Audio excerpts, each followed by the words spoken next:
Let's make a deal. Anybody ever try to get on a home improvement show?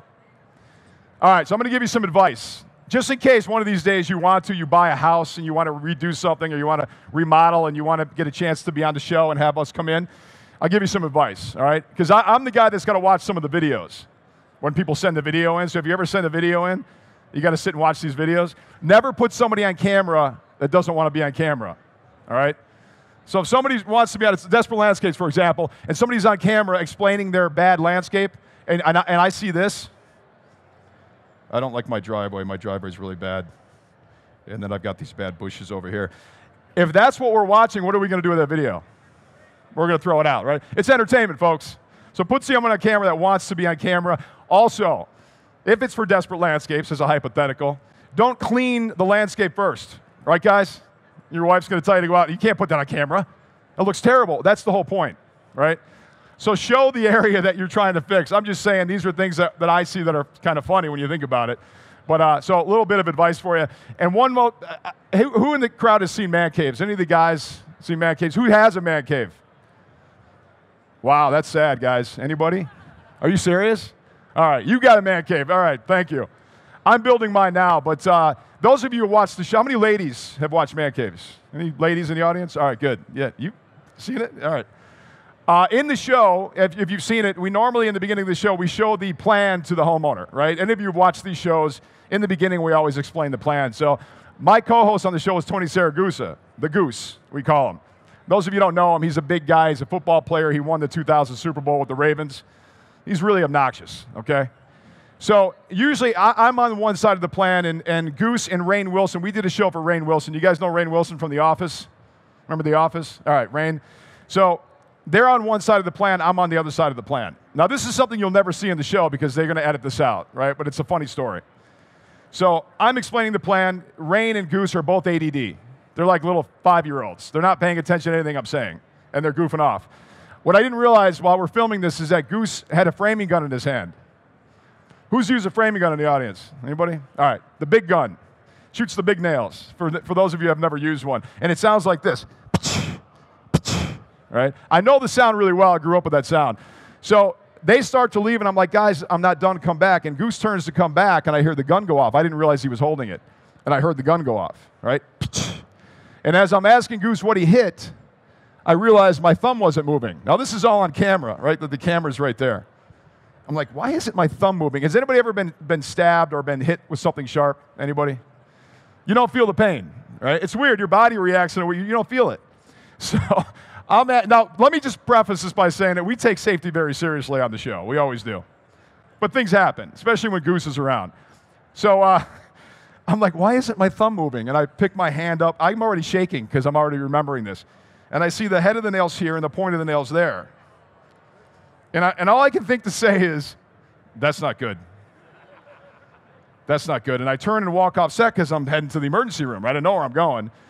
The best part of this, though, is that the camera pans back, and Rainn Wilson, it shows Rainn Wilson and Goose are still standing there. Rainn Wilson is as white as the stage. You guys ever seen somebody right before they pass out? All right. That was Rainn. That was Rainn. Goose has lost no color. All right. Anybody who watched the show, you'll know. He watches me leave. He looks back at Rainn. He looks at camera. He takes the gun, puts it on the ground, and he goes.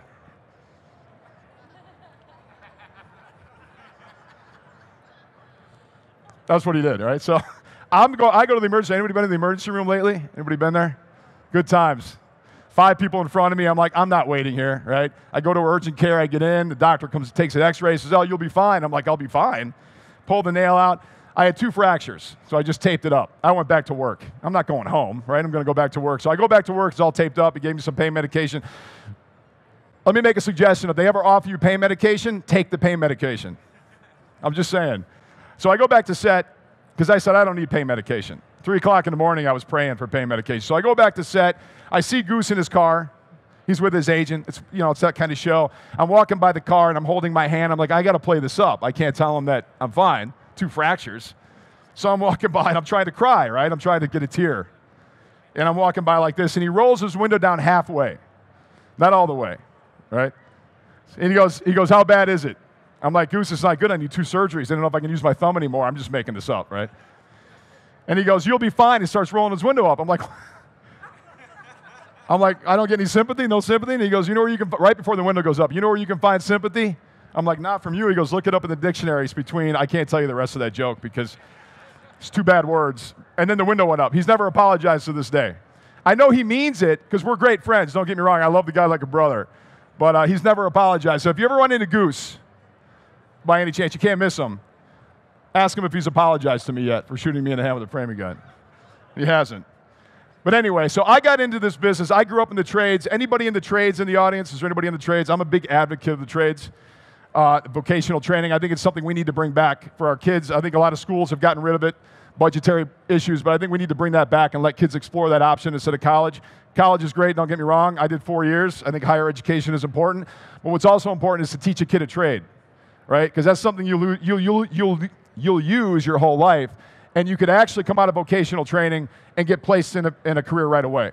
Their placement, if you ever talk to somebody that's gone to vocational training or a school, they have a very high placement rate because we have a huge shortage in this country right now for skilled trades, and it's only getting bigger. You come out of vocational training, you can get a job right away, and it's a really good career. It's a very satisfying career, and you can make good money.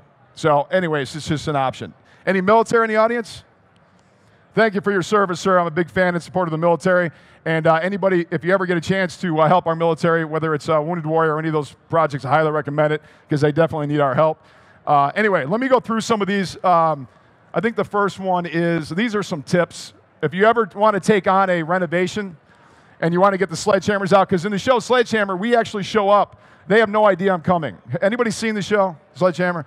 All right, so I surprise the homeowners. Imagine this.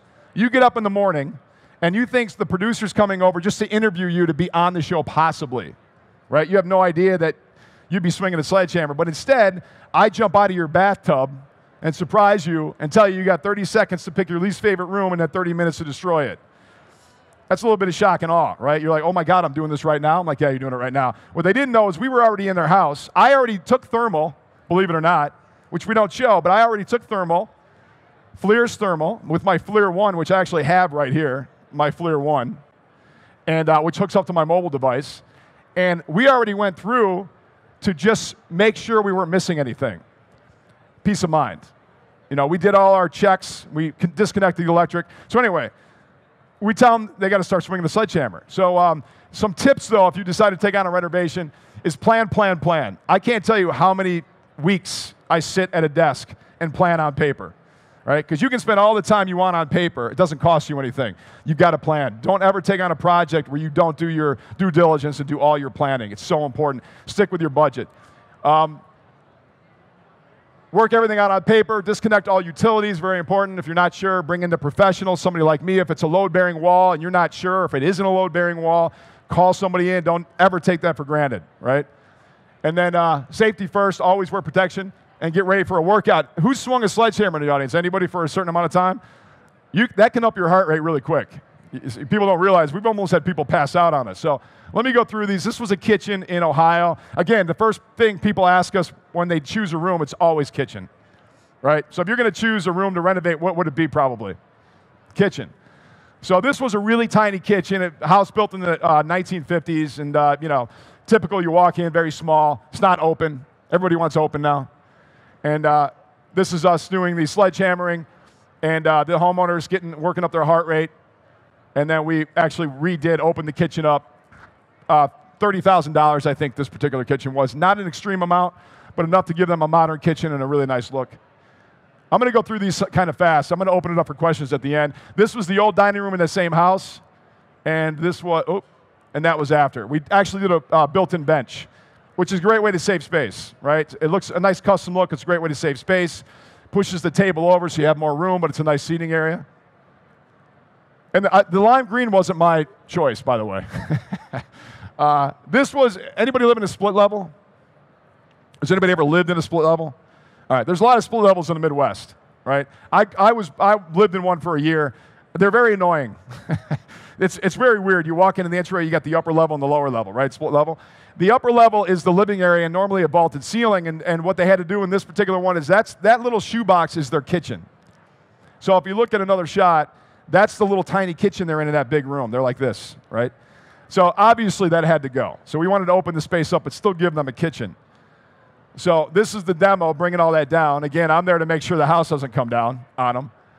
And this is the after. So because it's a vaulted ceiling, we actually had to drop our own ceiling down, right? So like a drop ceiling, which we did with cables, believe it or not. That gave us the lighting we needed, also gave us a nice flat ceiling, and then the open concept for the kitchen, but a much bigger space now, but still allows them more room on the outside. Here's another picture of it looking down. A huge difference, though, from a little shoebox. This was another kitchen in the same area. These are mostly in Ohio and Kentucky. And again, very tight kitchen, almost like a really tiny galley. And we opened that up, we got rid of the wall. So again, it's one of those situations where if you know you're going to take a wall down, the first thing we do is we establish whether or not it's a load-bearing wall, number one. Really quick way to establish that, for those of you who want to know if it's load-bearing or not, there's a couple things to look for, all right? You want to look for a double top plate. And what I mean by that is you have a bottom plate in stick-built homes and you have a top plate. If it's a double top plate, that's an indication that it's a supporting wall. So look for that first. If the wall is running perpendicular to the rafters above, that's another indication. If it's running parallel, that's an indication it's not. Because otherwise, if it's running perpendicular, it might be holding up a section of those rafters. So always look for those indicators on that. So this was opened up, and it gave us a really nice kitchen.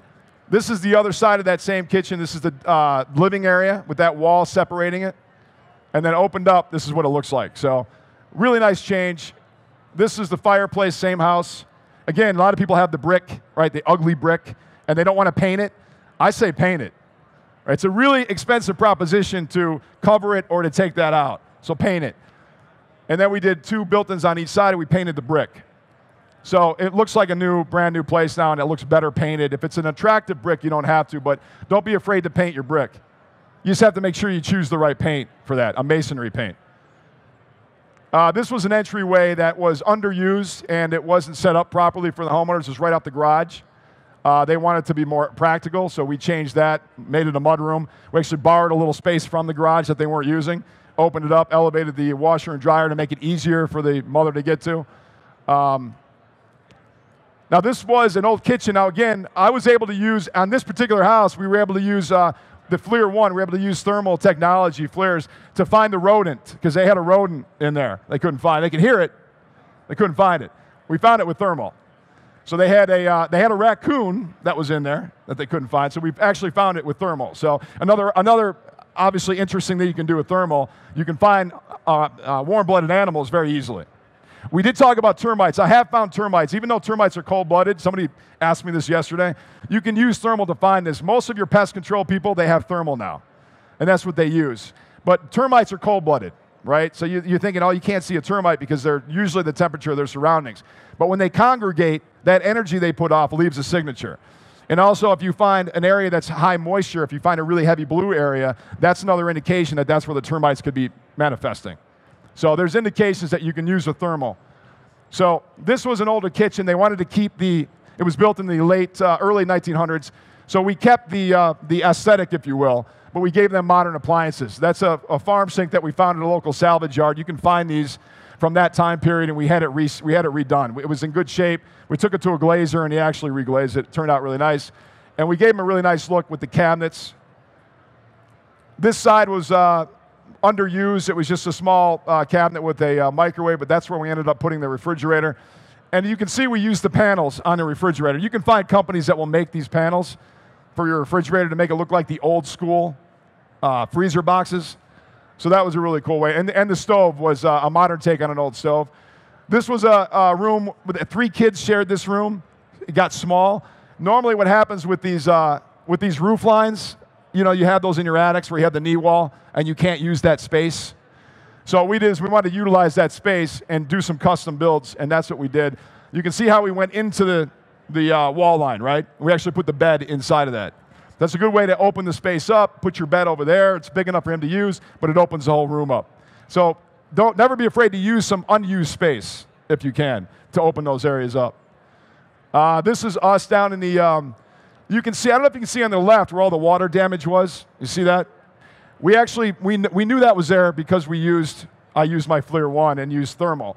So I saw all this ahead of time. I knew when we demoed this that we were going to have an issue there. So knowing this ahead of time is key. Whether you're somebody like me who's in the trades or you're a homeowner, you're a serious flipper, you're a DIYer, thermal imaging is such a great tool to have because it gives you peace of mind. Somebody comes in, does some work for you, and they're like, okay, we're good, but you still think there's a problem. You can use your thermal device to look in the walls and look for energy signatures that will tell you there's something going on. That's why thermal is so important, whether it's for a professional or somebody that's a part-time DIYer. This is the end result. We turned it into a bar. This was his man cave, basically. He wanted a 70s man cave. So it turned out really cool with the wall panels. This was an underused space. Those didn't show up on thermal because it's just a wallpaper. But we wanted to open this space up, and that's what we did. We borrowed space from the garage, and we made a new mud room for him. Really great way, again, to capture space that was underused. Man caves, I know there wasn't really any guys out here that had a man cave, right? There was one. This was somebody over there. This was a table we built for a guy that was into fantasy football. So I custom built him a table that was completely wrapped in vinyl, the football field, and there's 2 spots that pop up. It has a computer in it. The computer pops up out of the table, which I don't have a picture of that. But so everything he needs is in that table, and then we're surrounded by flat screens. So ladies, a man cave. I say ladies because, you know, it's a man cave. We always want flat screens no matter where we are in the room. So because no matter where we are, this is a guy thing, we want to be able to see a TV, right? Right, guys? I mean, that's just how we are. So he's got everything he needs. So that was a really cool build. This was a guitar bar that I built, 9 feet long, 4 feet wide, all built out of MDF. Do you guys know what MDF is? Medium density fiberboard. It's a product we use a lot. So I built the whole thing out of that. Now, MDF is not a great product to use if you're going to put it in a moisture area, right? Because they don't go well together. But the reason I was able to use it, I took it into an auto body shop, and the auto body shop laughed at me, but they did all the finishing on this. They had 5 coats of paint and 5 coats of clear, and all the artwork. So now you got a protected, you know, even though it's MDF, it's protected. And it was and the speaker that it's on is actually a cabinet that we built and made it look like an amp with speaker fabric. So really cool. That's the top view of it. It's a very unique bar, right? You don't see those all the time. And he's a bass player, and he loved it. This guy was a fireman. The picture on the wall was a picture he had of his grandfather at a 3-alarm fire. We blew that up into a mural, used it as wallpaper. And all the parts on the fire truck were off of an old fire engine. So the air tank that you see on the wall is his tapper for his beer. Just make sure you empty the air tank before you drill into it. Just saying. Do that first. This is a wing that I built. It looked like an old wing. He was a pilot. He was into, you know, airplanes, so we built him this table. We used sheet metal. You can get it, you know, most supply places, and rivets, and we actually bent the metal over the frame that we built and created a wing table. So it was but rivets is what gives it that appearance, and then you can treat it with an older treatment to make it look old. So camera construction, now in addition to the shows I do, I have my own company, Camera Construction. And in my business, I work with clients all the time, and that's where thermal comes in for me. Because if I go to some place and I'm working with a client, and inspectors do this as well, they usually have thermal on them because we can't see. Unfortunately, Flir hasn't come out with a way for us to have Flir Vision yet. But they've got the next best thing, which is Flir One and their thermal imaging devices, which gives us that superpower, if you will, to see behind walls. So we can see things we wouldn't be able to see otherwise. So that's why it's so important. Time is money. My time is money, so thermal allows me to save time. Otherwise, I'm going on a fishing expedition without it. So thermal allows me to see things I wouldn't otherwise be able to see. So let technology save you time and money. Flir Thermal Imaging Tech is a must-have for somebody like me or even serious homeowners, DIYers. It's a great tool to have, and it's affordable now. Easy to use and affordable. This one right here, which is Gen 2, I think they have one over here that's $199. So definitely, when you're done, go talk to them about it because it's so great. And then new Flir One's a great example of thermal imaging. That's both affordable and easy to use. So let me go to the first image here, some before and afters. This is just a typical picture of something that I would encounter in a homeowner's house. You know, you got the windows, but there's an issue in here, right? They have a problem. So by using thermal, we see the problem. It's a hot stack, right? Very hot. So that's an issue we could address now that we know what it is. So with thermal, it stands out right away. So hot drain pipe. This one was radiant floor heat. They wanted to make sure the radiant floor heat was working properly. So if you go to the next slide, you can see radiant floor heat is working the way it should be, right? This is a common problem that most people have in their homes. Their entry door is where a lot of the air might come in. You get the air intrusion. So if you look at this one, you can see you're showing the cold air intrusion coming in. There is a certain amount that is acceptable, right? But if you know sometimes when you get a little too much. So thermal can help you establish whether you're getting too much air intrusion or not. And you can see the really blue line right there, which is showing you the cold air. This is exterior wall and the fireplace. Normally, the worst culprit in your house for energy loss is your fireplace. So if you have a fireplace, you'll notice, unless you're closing the damper, even if you're closing the damper, you get a lot of exchange of air, and you lose energy that way. So I knew the fireplace was an issue, but we also didn't know. If I go to the next screen, you can see the blue in the fireplace from all the air, cold air coming in. But right there on the wall, you're seeing the missing insulation as well, right? So that's showing you that. So in a house, if you think there's an issue, you can see where the missing insulation is, and that's a good example right there. I will say this, who's got a fireplace in the audience? Who's got a wood-burning fireplace? What do you do in the wintertime? Do you close it up? They do make a product that you can actually insert into your fireplace and inflate it, and it creates a seal.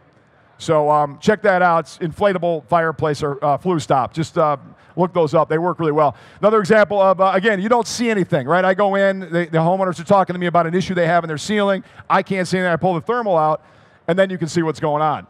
So it's all missing insulation, right?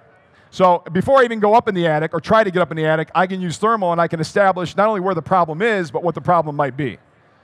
Here's another example here, another ceiling. They knew that there was something going on with water. There was a water issue. So by going to the next one, you can see it was I think this was the HVAC was leaking. So again, immediately you know. Instead of us trying to figure out, okay, what do we got to do? We got to cut a hole. We got to do this. Thermal gives you the ability to do that. And again, it's peace of mind. This is common with old homes that were built back in the early 50s with these brick and mortar. So I knew there was an issue here, right? And just by going to thermal, you can see how much water intrusion there is in those bricks. So that will happen with old bricks. If they've been there a long time, you've got to bring a mason out, show them the imagery. They're going to have to repoint your brick, and they're going to have to seal this because that's way too much water that's absorbed into the mortar.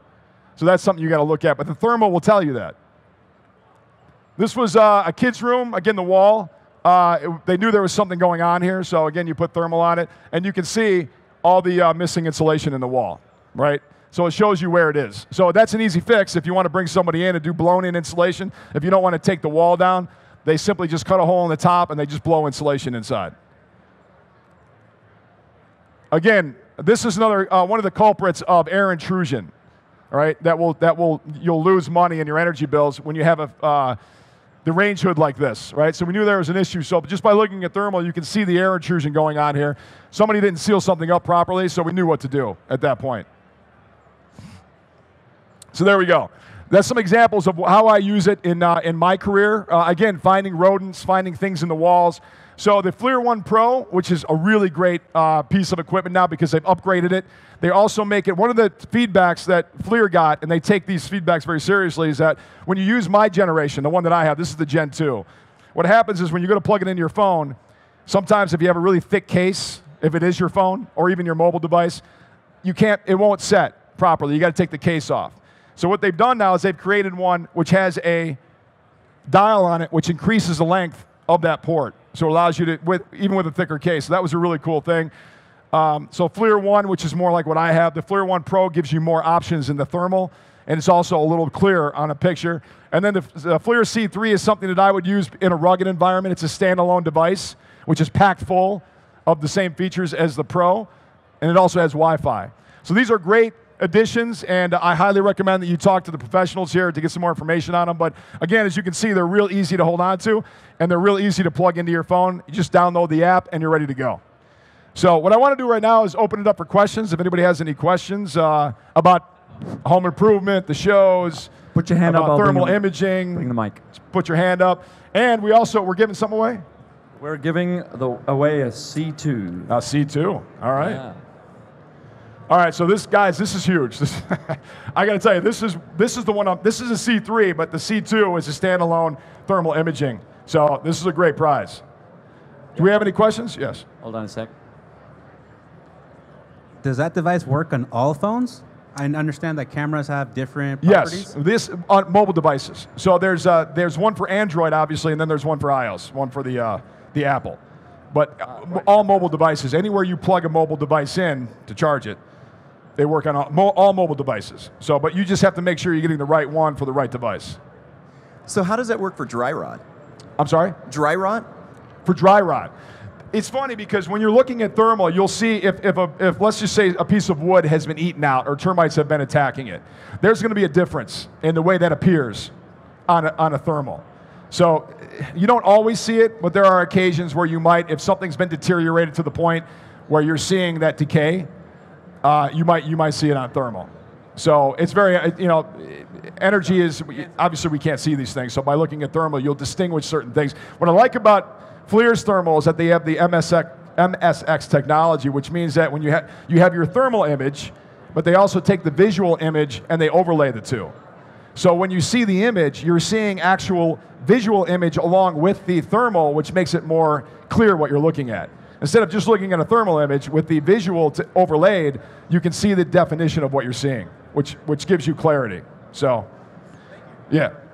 Have you ever found anything weird using thermal? I was in a situation where we were traveling and we broke down, and I usually in my car I have everything, my tools, and I have my toolbox, and I usually have the thermal in there. So it was pitch black out. I had my phone with the flashlight on it, but I also have my thermal, and we could hear something in the woods. Because, listen, if anybody's ever been in the woods and been stranded or been out someplace where you hear something in the woods, you don't know what it is, and your flashlight, you can't see anything, you put thermal on, you can see everything that's out there. So that's cool. That's something you wouldn't even think about. But I put the thermal in, and I'm looking, and of course there's two deer. I could see them as clear as day. They're right there, and I'm like, oh, okay, it's deer. We're good.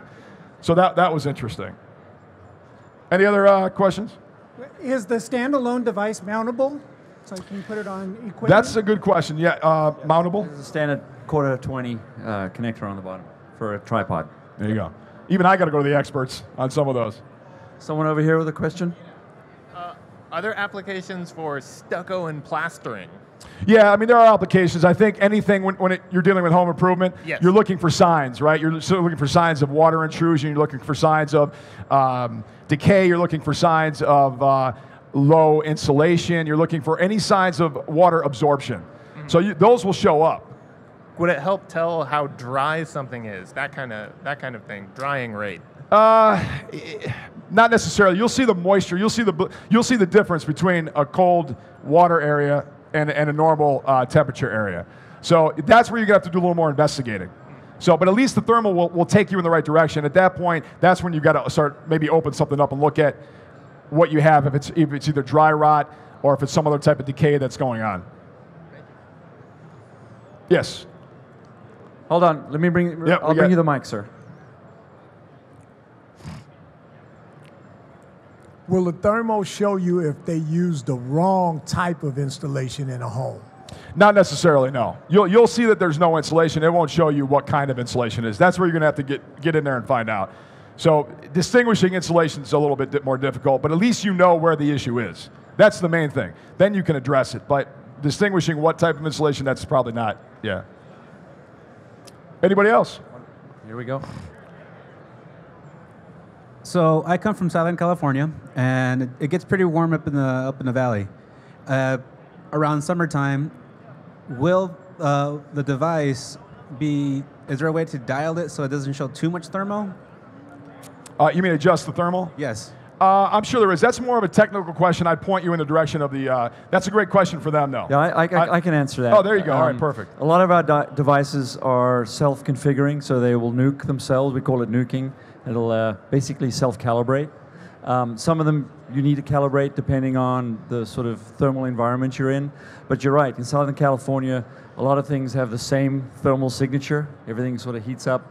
It's getting hot. Best time to do a thermal inspection is either really early in the morning or just about sundown, sunset, because then you get the biggest distinction, the biggest delta between warm things and cooler things. That's exactly what I was going to say. There you go. But that's true, though, because that's even so if you have an area, let's say you're looking at your house on the outside, right, and you have an area that's exposed. you're better off to do that in the morning, right? Or early in the morning and later in the day because you don't have that sun exposure all day long. So that's a great point. To distinguish those temperatures is going to be easier in those ranges. Anybody else?